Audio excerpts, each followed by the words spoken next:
자, 변시 3회 2문입니다.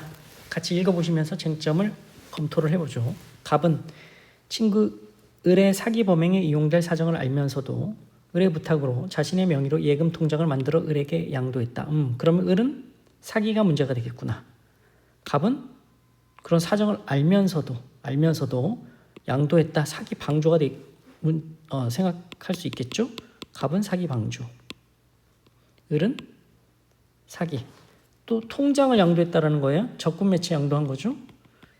전자금융거래법 위반이 되겠죠. 이게 문제가 되겠구나. 을이 A를 기망하여 A가 갑의 계좌로 1,000만 원을 송금하자. 이거 보이스피싱 사건이죠. 2018년에 전원합의체로 나온 유명한 판례가 있습니다. 그러니까 A가 보이스피싱 피해자인 거죠. 을이 A를 기망하여 A가 갑의 계좌로 1,000만 원을 송금했다. 자, 을이 사기죄의 정범이 될 텐데 갑의 계좌로 돈을 받았다. 사기죄의 기수가 되느냐라는 걸 생각해 볼 수 있고, 갑은 소지 중이던 현금 카드로 그중 500만 원을 인출해서 소비했다. 자, 갑이 인출했어요. 근데 갑이 뭘로 인출했어요? 소지 중이던 현금 카드. 누구 명의 카드예요? 자기 명의 카드. 누구 계좌예요? 갑 자기 계좌예요. 자기 계좌에 있는 돈을 자기 카드로 인출하는 거예요. 절도죄가 되느냐? 안 되는 거죠. 또 인출해서 소비했다. 횡령죄가 문제가 되는 거죠. 두 개로 나눠봐야 됩니다. 이 보이스피싱 2018년 판례에서 보이스피싱 피해자에 대한 횡령죄가 되느냐? 안 됩니다. 왜? 돈을 인출한 건 그냥 사기의 실행행위, 일련의 행위에 불과하다라는 거예요. 별도로 횡령죄는 성립하는 게 아니다. 그러면 을이 보관시킨 것 아니냐? 을에 대한 횡령죄가 되는 것 아니냐? 역시 안 됩니다. 왜? 갑과 을 사이에는 보호할 만한 신뢰관계가 없는 거죠. 그래서 횡령죄는 안 된다. 자, 소비했다까지 받고, 자, 이것까지 생각하셔야 돼요. 자, 범죄 행위로 인해서 계좌에 돈을 받았다. 그래서 인출했다. 그러면 항상 붙는 쟁점이 작물 취득죄가 되느냐라는 거죠. 예를 들면 컴사로 돈을 이체받았다. 돈 빼면 작물 취득죄 안 되죠. 왜? 재산상 이익이기 때문에. 컴사는, 작물은 재물이죠. 영득된 재물. 따라서 안 되는 건데, 자, 요사는 컴사는 아니고, 요사는 사기죠. 사기. 그래서 작물 취득죄가 성립될 수 있죠. 일단 작물 취득죄, 갑, 을. 작물죄가 성립하려면 본범의 정범은 주체가 안 되지만 지금 갑은 본범의 정범이 아니고 방조범이니까 주체는 됩니다. 주체. 작물죄를 범할 수 있는 주체가 된다. 또 돈이 송금됐다가 인출한 거잖아요. 금액, 돈이 작물성이 있느냐? 있죠. 가치가 중요하니까 작물성 있는 거죠. 다만 취득이 안 되는 거죠. 왜? 자기 현금 카드로 뽑은 거 아니에요. 자기 현금 카드. 자기 계좌에 있는 돈을 자기 현금 카드로 뽑은 거잖아요. 작물죄가, 작물 취득죄 안 된다. 라는 거고. 을이 갑에게 전화하여 자신 몰래 돈을 인출한 데 대해 항의하자. 갑은 그 돈은 통장을 만들어준 대가라고 우겼다. 이 화가 난 을은 갑을 살해할 의사로 갑의 집으로 가 집 주변에 휘발유를 뿌리고 불을 질렀으나 현주건조물 방화치사. 현주건조물 방화치사하면 뭐를 생각하셔야 된다? 부진정 결과적 가중범. 갑자기 치솟는 불길에 당황하여, 어디서 많이 본 문구죠. 갑에게 전화해 집 밖으로 빠져나오게 했다. 장애 미수냐 중지 미수냐. 갑은 간신히 목숨을 건질 수 있었다. 살았네요. 미수다. 자, 살해의 고의로 사람이 현존하는 건조물에 불을 질렀다 이거죠. 그러면 부진정 결과적 가중범. 이게 문제가 되는 거. 부진정 결과적 가중범. 부진정 결과적 가중범. 현주 건조물 방화 치사와 살인죄. 이거 인정 이유 쓰셔야 되죠. 처벌의 불균형을 시정하기 위해서 또 판례는 어떻게 판단합니까? 법정형을 비교해서 고의범이 무거우면 상경으로 처리하고 그렇지 않으면 그냥 결과적 가중범만 성립한다라고 보죠. 근데 현주건조물 방화 치사죄가 더 무거우니까 현주건조물 방화 치사죄만 성립한다. 부진정 결과적 가중범이다 라는 건데 치사가 안 됐죠. 미수에 그쳤죠. 근데 현주건조물 방화죄는 미수범 처벌 규정이 없죠. 그러면 어떻게 한다? 결국 현주건조물 방화죄와 살인죄, 살인미수죄의 상경으로 가는 건데 여기서 미수, 치솟는 불길에 당황했다. 자, 판례 문구죠. 장애미수냐? 중지미수냐? 즉 자의성이 문제가 된다. 자의성 없다고 봐야겠죠. 살인, 장애미수와의 상상적 경합이 되겠다. 갑은 을이 자신을 살해하려고 한 사실에 상심한 나머지 술을 마시고 혈중 알코올, 이거 잘 보셔야죠. 혈중 알코올도 0.25야. 엄청 높죠. 이거 무슨 얘기예요? 단순히 업무상 과실치사 당연히 음주운전은 성립하는데 교특법 위반이 아니란 얘기예요. 교특법 위반이 아니고 이거는 특가법상의 위험운전 치사상죄가 문제가 된다. 그 얘기예요. 승용차를 운전하여 을의 집으로 가다가 보행신호에 따라 횡단보도를 걸어가고 있는 B를 승용차로 치어 B가 중상을 입고 도로 위에 쓰러졌다. 그죠? 위험운전 치상죄. 답은 사고 신고를 받고 긴급 출동한 경찰과 피해에 의해 사고 현장에서 체포됐고 B는 사고 직후 구급차에 실려 병원으로 후송되던 중 구급차가 교차로에서 신호를 무시하고 지나가는 트럭과 부딪혀 전복되는 바람에 그 충격으로 사망했다. 이거는 인과관계 문제죠. 인과관계 문제. 그러니까 치상죄냐 위험운전 치사죄냐 이게 문제가 되는데 이거는 얘기는 할 수 없는 거죠. 치상죄다.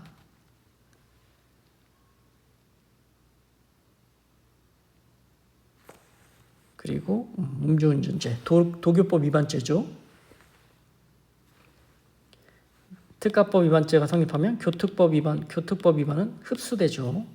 이런 것도 간단히 생각을 하셔야 되고 경찰의 수사를 피해 도피 중이던 을은 경찰관인 친구 C에게 전화를 걸어 자신에 대한 수사 상황을 알아봐 달라고 부탁했다. 이거 경찰관인 친구한테 수사 상황을 알아봐 달라. 공무상 비밀 누설 교사가 문제가 되겠구나. C는 경찰관은 갑이 체포된 사실, 갑명의 예금 계좌에 대한 계좌 추적 등의 수사 상황을 을에게 알려주었다. C는 공무상 비밀 누설이 되고 그러면 을은 공무상 비밀 누설죄 교사가 되느냐? 이거죠. 필요적 공범이죠.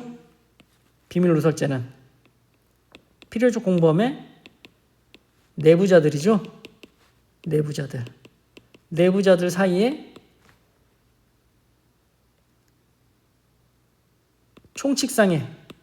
총칙상의 공범 규정 적용 안 되죠. 안 됩니다. 따라서 이거 편면적 대항범이죠.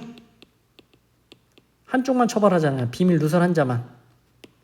그러면 처벌되지 않는 자에게 가공한 사람, 교사범 성립하지 않는다라는 거죠. 성립하지 않는다. 그 얘기죠. 한편 갑의 진술을 통해 을의 범행을 인지한 경찰관 P는 을이 은신하고 있는 호텔로 가서 호텔 종업원의 협조로 을의 방 안에 들어가 갑 등 타인 명의의 예금 통장 10여 개와 을이 투약한 것으로 의심되는 필로폰을 압수했다. 이건 갑자기 뜬금없죠. 지금 P는 이 필로폰 범죄 혐의 인지를 전혀 하지 않은 상태예요. 얘는 요 보이스피싱 관련한 혐의를 수사하기 위해서 들어온 거예요. 근데 이거는 전혀 사건 관련성이 없는 거죠. 사건 관련성이 없으니까 위법하겠죠. 호텔에 잠복하고 있다가 자 이거 영장 없이 지금 압수했다는 거죠. 영장 없이 압수한 것 검토를 해봐야겠다. 외출 후 호텔로 돌아오는 을을 긴급 체포했다. 긴급 체포하기 전에 압수한 거죠. 영장 없이 압수했다. 세 가지를 생각해 볼 수 있겠죠. 체포 현장에서의 압수이냐 216조 1항 2호 또 범죄 장소에서의 압수이냐 216조 3항 또 긴급 체포했다라는 거잖아요. 긴급 압수이냐. 근데 긴급 체포하기 전에 지금 압수한 거잖아요. 여기서 체포 현장이냐? 이걸 판단을 해봐야 되겠죠? 안 되겠죠? 범죄 장소 당연히 아니고.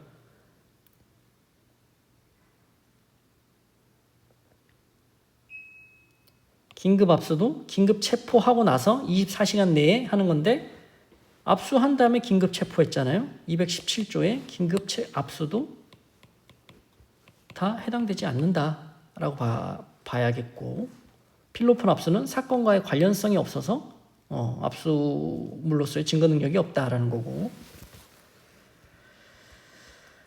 자, 사실관계를 보셨고, 갑, 을의 죄책은 2번 경찰과 P가 을에 대한 긴급 체포와 예금 통장 필로폰 압수는 적법한가? 자, 긴급 체포가 적법한가?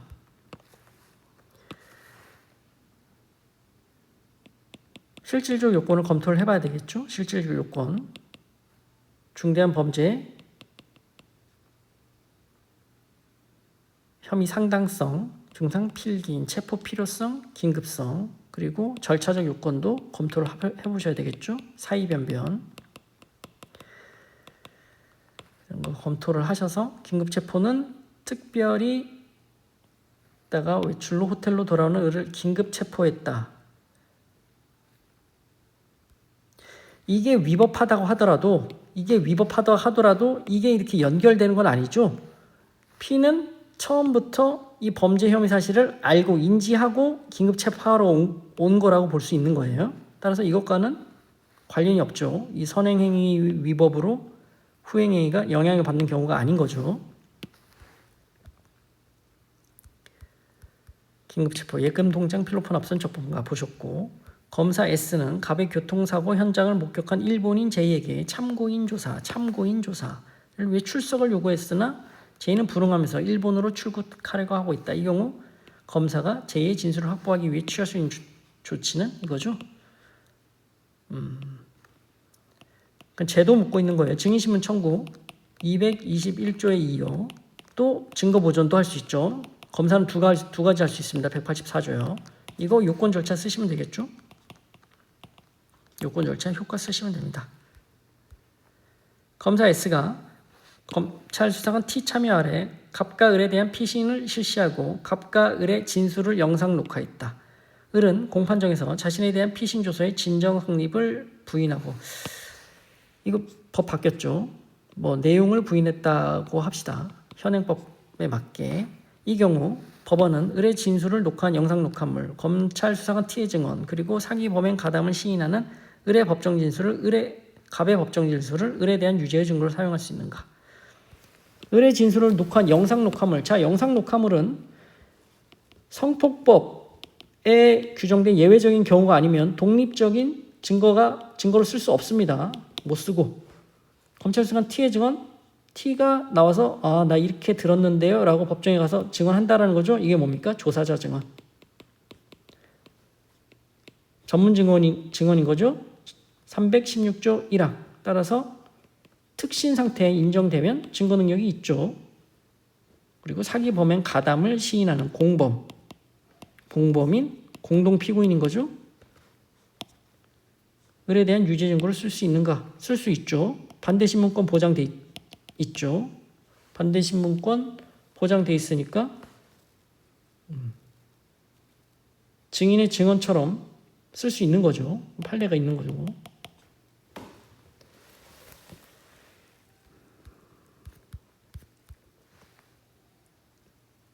그래서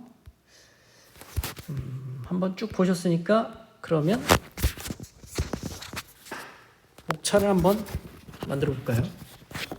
목차로 한번 정리를 해보시죠.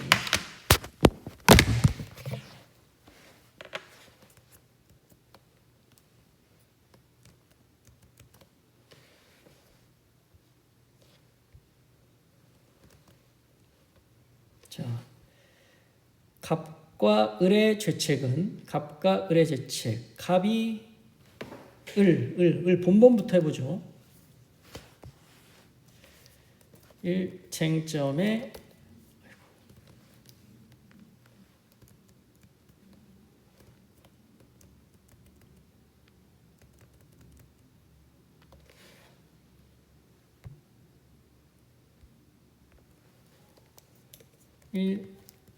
쟁점의 정리.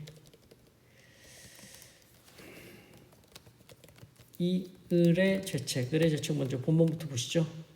을. 자, 사기부터 보시죠. 행위로 나눠볼까요?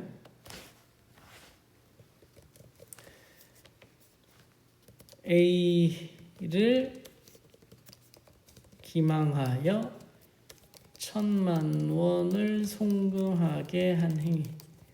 아라비아로 숫자로 쓰시는 게 좋습니다. 저는 이게 지금 타자치는 게 이게 좀 익숙하지가 않아서 A를 기망하여 1000만 원을 송금하게 한 행위. 근데 이거 지금 갑의 계좌로 송금했다라는 거죠. 기수가 되느냐? 기수가 된다라는 거죠. 판례에. 자유롭게 처분할 수 있는 상황이 두었을 때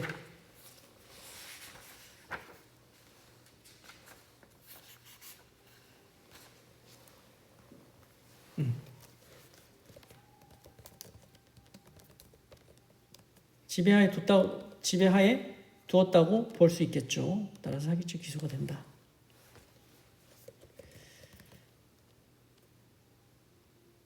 그리고 을이 화가 나서 불을 질렀다 이거죠. 을이 갑을 살해할 의사로 불을 지른 행위. 부진정 결과적 가중범의 문제인 거죠. 그래서 현주 건조물 방화 치사죄 이것과 살인죄. 판례는 이거 인정 이유 쓰셔야 되는 거죠. 처벌의 불균형을 시정하기 위해서 살인죄는 법정형을 비교해서 현주 건조물 방화 치사가 성립한다라고 보는 게 맞는데 지금 이게 미수에 그쳤죠. 미수 규정이 없습니다. 현주 건조물 미수 규정 없음. 그러면 결국 현주 건조물 방화죄 이거 간단히 검토하셔야 되죠. 요건 간단히 검토하셔서 사안포섭하신 그다음에 살인 미수죄 상경이 된다. 근데 문제는 뭡니까?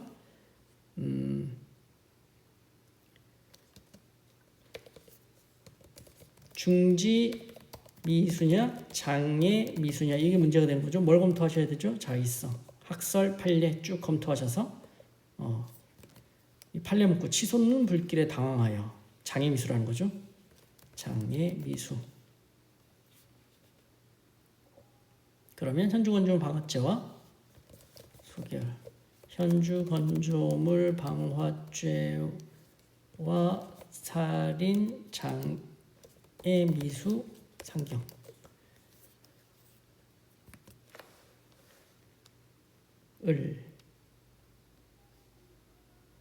자, 이게 공무상 비밀 누설죄 교사 말 쟁점인 거죠.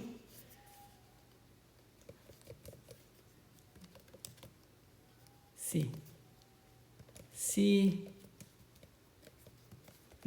통해 수사 상황을 안 행위. 공무상 비밀 누설죄의 교사가 되느냐? 필요적 공범 내부 가담자에 대해 총칙상 공범 규정 적용 안 됨 따라서 그리고 공무상 비밀 누설죄는 편면적 대형범 처벌되지 않는 자에게 가담했다. 교사죄 안 됨. 됐죠?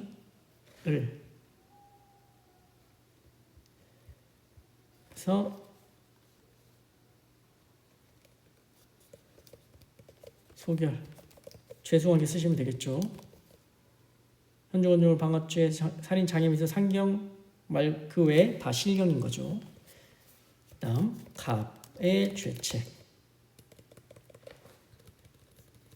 갑의 죄책 사기 방조가 되겠죠.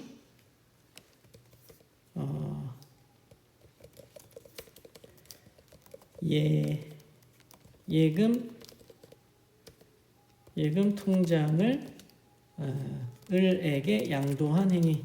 일단 적금 매체 양도하면 안 되죠. 전자금융거래법 위반죄가 되겠죠.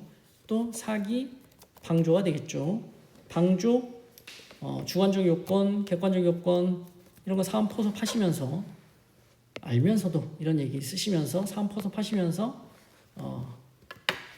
쓰시면 좋겠죠. 그래서 간단하게 검토를 하시고 이렇게 된다. 또 갑의 핵심은 이 부분이죠. 이 부분. 돈 뺀 거, 이 부분이군요. 500만 원 인출한 행위. 500만 원 인출한 행위.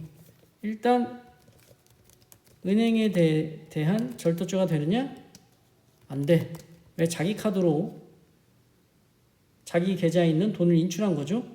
은행과는 돈이 들어오는 순간 예금 계약이 있는 거예요. 채권이 있는 거예요. 그 채권을 행사한 겁니다. 절도죄 안 돼. 의사에 반한 게 아니야 라는 거죠. 또 횡령죄가 되느냐? 횡령죄 나눠봐야 되죠. 보이스피싱 피해자 A에 대한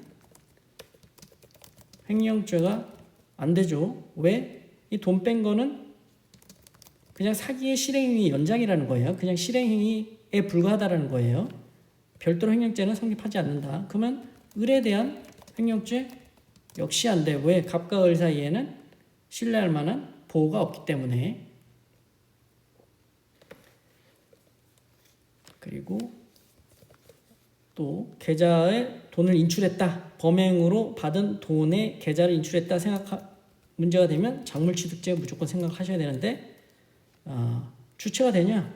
주체된다.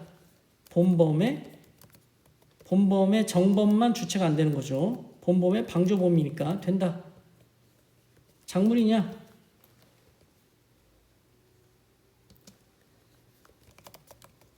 그 환전한 돈 작물이냐? 작물이 된다. 왜? 돈은 가치가 중요하니까. 그런데 작물 취득이냐? 아니다. 왜? 자기 현금 카드로 인출하는 거니까 취득이 아니라는 거예요. 작물 취득죄 안 된다. 작물 환전 통화 작물성 인정되죠. 하지만 취득이 아니다. 점유를 이전받아서 사실적 처분권을 획득한 게 아니다라는 거죠. 자기 카드로 그냥 그 채권을 행사한 거다. 자기 계좌에 있는 돈을. 따라서 작물취득죄도 안 된다.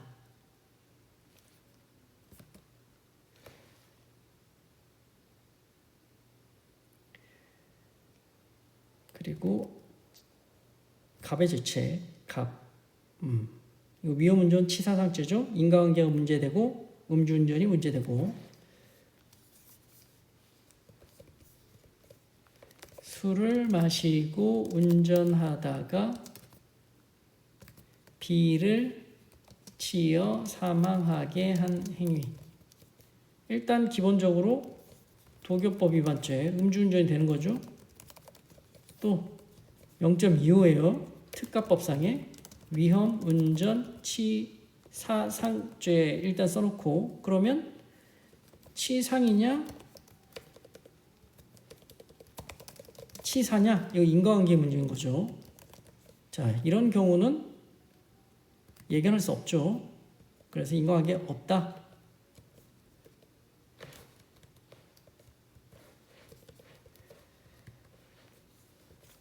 치상죄가 된다. 또 간단하게 교특법 위반죄는 흡수되죠. 죄송하게 간단하게 쓰시고 3. 소결 음주운전과 특가법 위반죄는 실경이다. 갑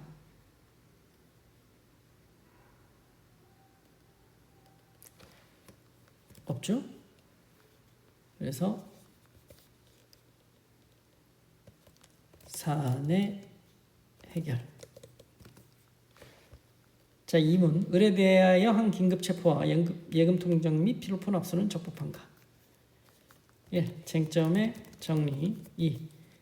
긴급 목차가 다 나오죠. 체포의 적법성. 검토를 해보면 됩니다. 실체적 요건, 중대한 범죄 혐의 상당성, 중상, 필요성, 체포 필요성, 긴급성 있느냐, 또 절차적 요건, 사의, 변변 이런 내용이 다 나오진 않지만 또 부정할 것으로 판단할 수 있는 그런 사정들도 보이지 않는 거죠. 그래서 가정적인 표현을 쓰시면서 특별히 문제 없는 것으로 보인다라고 말씀을 적시를 하시면 되고, 또 아주 미세한 보론으로 어차피 그 압수행위가 선행됐잖아요. 압수행위가 위법하더라도 문제 없다. 어차피 그 전에 범죄 혐의를 미리 인지하고 체포하러 온 거니까 상관이 없다라는 거죠. 그래서 긴급 체포는 적법하다. 예금 통장 압수의 적법성. 예금 통장 압수의 적법성. 예금 통장은 영장 없이 압수했죠. 딱 문제 제기를 하시는 거예요. 영장 없이 압수한 거니까, 영장 없이 압수한 경우면 두세 가지를 생각해 볼 수 있는데, 일단 체포 현장에서 압수인가 216조 1항 이후요. 그럼 뭐가 문제가 됩니까? 체포 현장의 의미가 문제가 되는 거죠. 근데 지금 체포를 안 했잖아요. 그죠? 그리고 체포 착수설이 다수설인데 착수도 안 했어. 216조 1항 이후가 안 되는 거죠. 또 범죄 장소에서의 압수인가 216조 3항 생각할 수 있는데 범죄 장소라고 볼 수도 없는 거죠. 또 긴급 체포했다는 거죠. 그럼 긴급 압수인가 217조죠. 근데 압수한 다음에 긴급 체포를 했잖아요. 이 상황도 적용되지 않는 거고. 그러면 뭐 임의 제출물 압수 이런 사정도 전혀 보이지 않죠. 218조. 그래서 위법하다. 또 필로폰 압수의 적법성. 이것도 영장 없이 압수했다는 건데, 지금 여기서 중요한 건 지금 보이스피싱 관련해서 긴급 체포 수사하려고 온 거잖아요. 필로폰은 사건 관련성이 없습니다. 판례가 있죠. 영장 없이 압수하는 경우에도 사건 관련성이 필요하다라고. 사건 관련성과 필요 없는 무관 증거를 압수하면 증거 능력 없습니다. 위법하다라는 거예요. 판례가 있죠.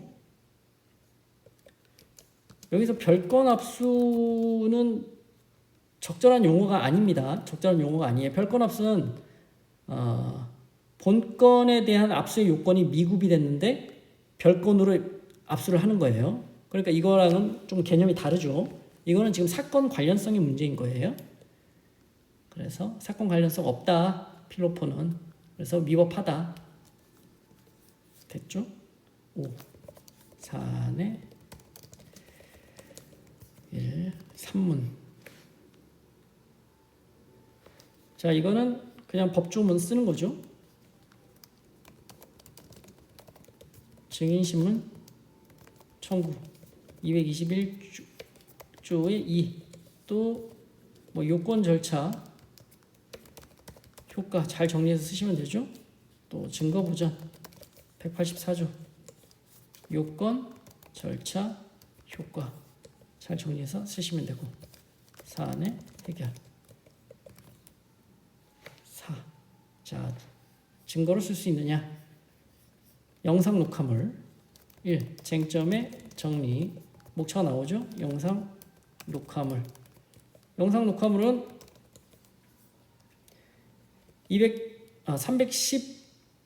312조 2항 삭제됐죠? 진정 성립을 인정하기 위한 그 수단으로 쓰이지 않습니다. 의미가 없어요. 또 영상 녹화물은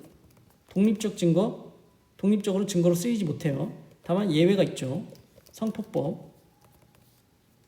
성폭법의 경우에 예외적으로 독립증거로 쓸 수 있지만 지금 그 경우는 아닌 거죠. 따라서 독립증거로 쓸 수 없다. T의 증언. 조사자 증언인 거죠. 조사자 증언. 조사자나 조사에 참여했던 자 포함하죠. 따라서 이건 전문 진술이죠. 316조 원피고인이 원 진술자가 T, 을의 진술 1항이죠. 원 진술자가 피고인. 그러면 특신 상태가 인정되면 증거 능력이 인정되죠. 그리고 사기범행 가담을 시인은 갑의 법정 진술. 갑의 법정 진술. 공범인 공동 피고인이죠. 공범인 공동 피고인. 반대 신문권 보장하니까 증거 능력, 즉 을에 대해서도 을에 대해 증거 쓸 수 있는 거죠. 쓸 수 있다. 그러니까 영상 녹화물은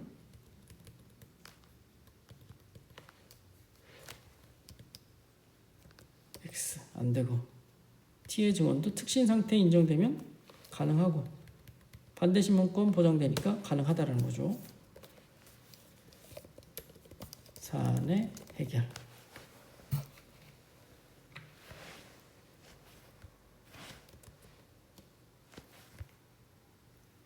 네.